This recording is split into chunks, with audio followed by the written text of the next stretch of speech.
Good afternoon. As you know, the President welcomed the Emir of Qatar to the White House today. The two leaders discussed the strategic relationship and our cooperation on a wide range of security and economic issues. This includes efforts to bolster their military capabilities and to advance new commercial deals that would create tens of thousands of American jobs. The Emir reiterated his commitment to counter terrorist financing and violent extremism. As you may recall, just a few weeks ago, Qatar publicly designated 20 terrorist financiers and 6 entities. This is the latest in a series of important steps, but the President and Emir agreed that there is more progress to be made. We are committed to partnering in that effort. Finally, the two leaders discussed the urgent need to resolve the Gulf dispute. The United States must be able to work jointly with the United Gulf Cooperation Council to promote regional security and stability and to stand against Iran's dangerous activities. Also, as you may have seen, the President spoke this morning with British Prime Minister Theresa May. Both leaders condemned Syrian President Assad's vicious disregard for human life and agreed not to allow the use of chemical weapons to continue. To that end, the President will not attend the Summit of the Americas or travel to Colombia as originally scheduled. The Vice President will travel to the summit in his place and will meet with the Colombian President while he's there in Peru. President Trump will remain in the United States to oversee the American response to Syria and to monitor developments around the world. Looking ahead to this afternoon, the President is pleased to welcome the University of Alabama Crimson Tide football team to the White House in celebration of their 17th national championship. Pretty sure that was written by somebody from Alabama. Coach Saban, UA President Bell, and the team captains will meet with President Trump in the Oval Office, and the group will then join the rest of the team and hundreds of Tide fans out on the South Lawn, and that event will, of course, be open to the press. And with that, I will take your questions.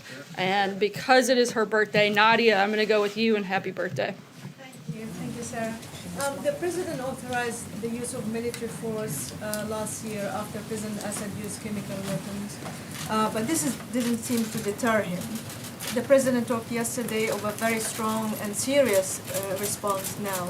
How is going to hold President Assad accountable? I'm sorry, could you repeat the last part of the question? How he's going to hold President Assad accountable now? The President's been clear. We're working with our partners and allies and our national security team to look at all options. And as we've said, all options are on the table, but I'm not going to get ahead of anything the President may or may not do in response to what's taken place in Syria. Jonathan. Sarah, talking about the raid on Michael Cohen's office, the President said it's an attack on our country, it's an attack on what we all stand for. In what way is an FBI raid on Michael Cohen's office an attack on our country? I think that the President has been clear that he thinks that this has gone too far, and beyond that, I don't have anything to add, but I'd refer you back to the President's comments. Would that accounts to an attack on our country? Again, I think the President has been clear what his position is. I don't have anything else to add at this point. Does the President believe he has the power to fire Special Counsel Robert Mueller? Does he believe that's within his power? Certainly believes he has the power to do so. John. If I could, you have said several times from the podium that the President has neither the intention nor is thinking about firing Robert Mueller. Does that remain the case today? The President was asked this question directly last night, and I'd refer you back to his comments. Can I also ask, what about Rob Rosenstein? What's the President's thinking about Rosenstein in terms of his tenure at the Department of Justice? He did not appear to be very happy with him last night. And can you confirm that Rosenstein was the high-level DOJ official that signed off on the FBI raid? I'd refer you to the Department of Justice in terms of their process. Certainly the President's voiced his frustrations, but beyond that, I don't have anything else. Shannon? Is the President still open to talking to Mueller? Is he still open to an interview? That's something that I would direct you to the President's personal attorneys to answer that question. I would ask about Rosenstein. What about FBI Director Wray? He was the one who signed off supposedly on this FBI raid. Does the President still have confidence in him? Again, I would refer you to the Department of Justice on the process and who did or did not sign off. That's not something that we were a part of here. The President's feelings about the FBI Director. Does he have concerns about the FBI Director? The President's voiced his frustration with the situation. I haven't spoken with him directly about Director Wray. Jill? Two things, just to follow up on that. Has the President spoken with either Jeff Sessions or Rosenstein since the raid yesterday? Not that I'm aware of. Okay, and then I wanted to ask you about the decision to cancel the trip. Can you walk us through a little bit more of the decision-making there, why the President felt like he couldn't make a decision, he couldn't execute on whatever he decides to do while he's traveling, considering that the missile strike last year was actually launched while the president was in Mar-a-Lago. Mar-a-Lago happens to be within the United States, something I'm sure you're very well aware of. The president would like to stay in the country while there are a lot of developments going on around the world. What does being in the country, how does that benefit him? Again, I'm not going to get into specifics on intel matters and things that we may or may not do, but the president and his national security team felt it was best that he stay in the United States while all of these developments are taking place. Jacqueline. Does Michael Cohen still represent the president? I'm not sure. I would refer you to Michael Cohen on that. And when did the president first learn of the payment from Michael Cohen to Stormy Daniels and their non-disclosure agreement? I'm not sure on the exact timing. Kristen? The president Sorry, I'm going to denies keep having- moving because we're tight on time. Just one more question, Sarah. If the president Sorry, Jacqueline, I'm denies gonna having keep an moving. affair Go ahead, with Kristen. Stormy Daniels, then why did he Jacqueline, instruct? I'm going to move on to Kristen. Sorry, we were tight on time with the visit of the Alabama team coming up soon. Go ahead. Well, just, can you follow up on that question? Does he I didn't hear the continue to deny having an affair? Then with why doesn't he Stormy? just The instruct president's Mr. been Cohen clear. to- He's addressed this several times. I don't have anything else to add. Brian? Sarah, like to let follow me up. just ask my other question. And Can then you I'll- just say definitively, has the president had any conversations about firing Jeff Sessions, Rod Rosenstein, or Robert Mueller in the past 24 hours? I haven't had any conversations with him on that. I can't speak beyond that at this point. Sorry, Kristen, we've got to keep going, He guys. Go called ahead, it a Ron. witch hunt, but Rod Rosenstein, whom he appointed, signed off on She's the the lady probe. gonna do it. Go ahead. Well, I answer her if, go ahead, Kristen. Can you just answer the question? If the president Enough. appointed Rod Rosenstein, and so how can he call the raid yesterday a witch hunt when it was approved by the deputy attorney general he appointed? Once again, I'm not aware of what the process is and who signs off on those specific types of things. The president certainly has been very clear about what his position is when it comes to matters of collusion, and that's what his reference is. He thinks this entire thing is a witch hunt. I think we've spoken about this at length, at nauseum, and frankly think it's a big distraction that the media has spent every single day for the last year focused on this instead of some of the biggest issues of our day and some of the biggest issues that the president is dealing with, like Syria, like North Korea, like deregulation, tax cuts, defeating ISIS. That's the focus of this administration, and frankly, that's what you guys should spend a little bit more time on. Hey guys, time out. So, We're gonna Sarah, you yielded your time to Kristen. I'm gonna go to John. Please, if I Sorry. may, just to follow up. All right, I'll come back to you, Brian, for You one. had- Thanks. You had said that it I'm is a feeling witch- generous today. Thank you. For Nadia's birthday. Just two quick ones. You said that it's a witch hunt, and you've continued to characterize it as that. But in so much as this administration also has leveled sanctions against the 13 Russians that were indicted by the Mueller investigation, in some point, are you a party to this witch hunt, or is some of it at least a legitimate effort? Just because there may have been involvement by Russia doesn't mean there was involvement by the Trump campaign. And to try to conflate the two is insane. No, that's not the question. The question is, in some ways, aren't you at least supporting what they've done because they've indicted some of the people that you have leveled sanctions against? So you're in agreement with Mueller in at least some regards, right? We've been outspoken on a number of occasions that we think that Russia was involved in election meddling, and we've taken actions because of that. But that has nothing to do with whether or not the president and his campaign had anything to do with that. That wasn't my, and then my. I'm not, sorry, I'm going to keep moving. John, I called on John before. Guys, one at a time. Go ahead, John. Thanks a lot, Sarah. Sorry, right here. Thanks a lot, Sarah. What Kind is of crazy today. What is the nature of the president's relationship right now with Attorney General Jeff Sessions? He really voices his pleasure with him last evening in his remarks. Is it a good relationship? Does he risk being fired right now? I think the president was pretty clear about his frustrations when he spoke about that last night. Michael? One other one, real quick, Sarah, if you don't mind. It's about the EPA administrator, Mr. Pruitt. If it turns out that he lied in the interview that he gave with Fox News, my colleague Ed Henry, would that be problematic for him in terms of holding on to his job? I'm not going to get into hypothetical situations, but certainly the president would expect all members of his cabinet to be honest and certainly open with the public. Michael?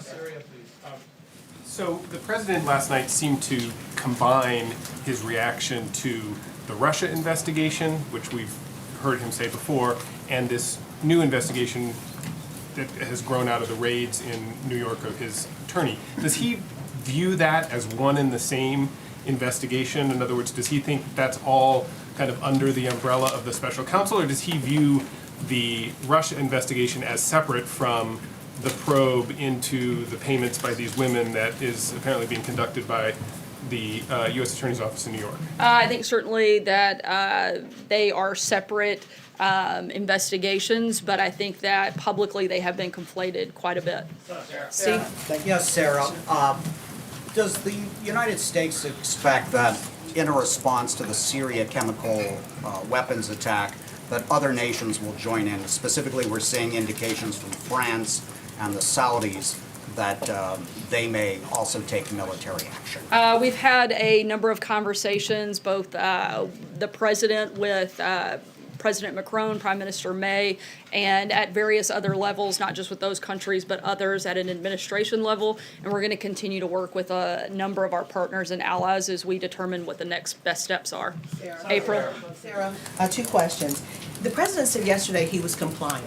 They turned over 1 million documents. If he was compliant with these investigations, why was there a search warrant needed? This doesn't have anything to do with the president. I would refer you to Michael Cohen and his attorney. When it comes to matters of the special counsel and dealings with the president, we've been fully cooperative. Okay, and the next question. With all of this turmoil, particularly this last week, has the president at any time thought about stepping down before or now? No, and I think that's an absolutely ridiculous question. It's not ridiculous. I gave you It's 2 not questions, ridiculous. April. We're moving on. Jordan, go ahead. It's not ridiculous. Jordan, go Thanks, ahead. Sarah. Did the National Security Advisor, John Bolton, force Tom Bossert out of his job? I'm not going to get into specific details about the ongoings of personnel, but I can tell you that he resigned. The president feels he's done a great job and wishes him the best as he moves forward. Jim? Sarah, the president tweeted favorably today about some of the promises that President Xi has made toward instituting some market reforms in China, but he's said this before. Is this going to be enough to avert some of these tariffs that the president's been talking about instituting? Certainly, we are encouraged by President Xi's words and his kind words, but at the same time, we want to see concrete actions from China, and we're going to continue moving forward in the process and in the negotiations until those happen. Pamela? Has the president spoken with Michael Cohen since the raids? Not that I'm aware of. And can I just ask you, you said that he views this as sort of crossing the line. Can you explain a little bit more why these raids on his personal attorney is viewed by the president as crossing the line? I don't have anything else to add on that front right now. Right here in the front. Clarify something you said earlier. You said the president believes he has the power to fire Robert Mueller because usually most legal experts believe that he would have to order Deputy Attorney General Rod Rosenstein to fire Mueller, and Rosenstein could, of course, refuse. I know a number of individuals in the legal community, and including at the Department of Justice, said he has the power to do so, but I don't have any further announcements on. Consistently said that it is. They've told me, I've asked, they've said that it's Rod Rosenstein oversees special counsel and only he has the power to fire the special counsel. Again, we've been advised that the president certainly has the power to make that decision. I can't go anything beyond that. Dave? Sarah, thanks. The British government said they're still looking for confirmation that Assad used chemical weapons last weekend. Is the president still looking for confirmation of that? I can't get into specific classified information, but I can tell you we feel confident in the comments that we've made up until this point. John? Thank you, Sarah. 2 questions with brevity on Ambassador Bolton. With the We'll believe it when we see it, right? resignations of Michael Anton and now Tom Bossert, can we expect any other changes of personnel in his family? I don't have any other personnel announcements to make at this time, but we'll certainly keep you guys posted. Right.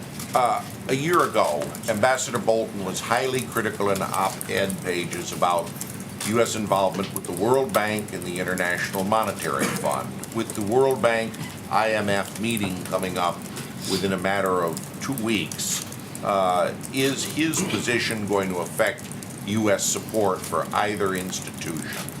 I don't have any policy changes on that front at this time and don't expect any on that front. Francesca? Thank you, Sarah. Right. Yesterday, President Trump said something very interesting about Syria.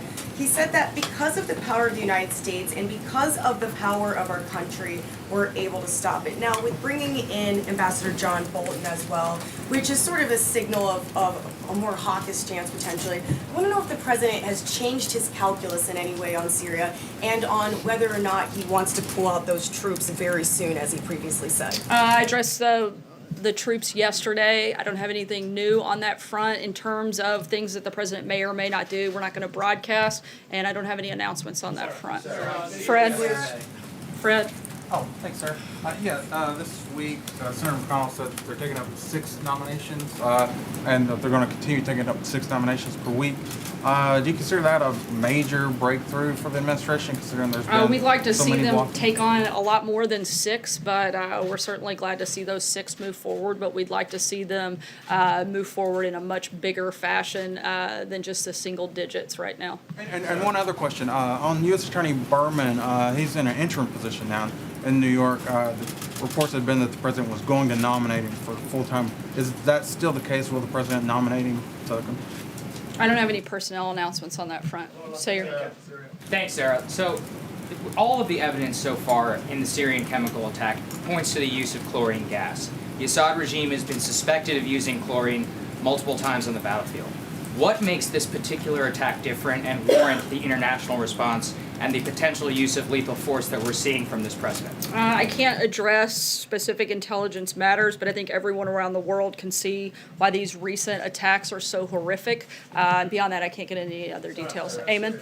Yeah, thank you, Sarah. To clarify your comment here on Xi Jinping's speech last night, it was seen as rhetoric around trade openness. And are you saying that the president didn't see anything in that speech that would encourage him to back off on his threat to impose tariffs on the Chinese? We certainly think it's a step in the right direction, and we're encouraged by the words, but we want to see concrete steps and concrete action by the Chinese. In the meantime, we're going to continue moving forward. What specific actions do you want to see from the Chinese? What could they do here to stave off those tariffs at this point? This is going to be something that's part of private negotiations that we have with the Chinese, but certainly we want to see more than just the rhetoric, but we think that's a very good sign and moving in the right direction. If you got time for one last question, Blake. And to pick up, and I guess I missed that, I don't know. I didn't hear it, so yeah. I think they were saying they thought you were great. I'm pretty sure that was it. To pick up and end off where Eamon just, what he was just talking about, you said you want to see concrete actions from the Chinese as it relates to trade. Do you feel that there will actually be at some point concrete actions, or is all of this right now hope and talk and maybe Again, we certainly hope so. We think this is an encouraging step in the right direction, but at the same time, we're going to continue moving forward in the actions that the president has announced, and hopeful that we see something come out of the Chinese government. it feels almost today like it's been somewhat of a lukewarm reception. Is that accurate? No, as the president himself said, he appreciates President Xi's kind words, but we want to see more than just words. We want to see action, and that's what we're focused on pushing forward, is making sure that we stop the unfair trade practices. That's been what the president's committed to, not just rhetoric, but actual action.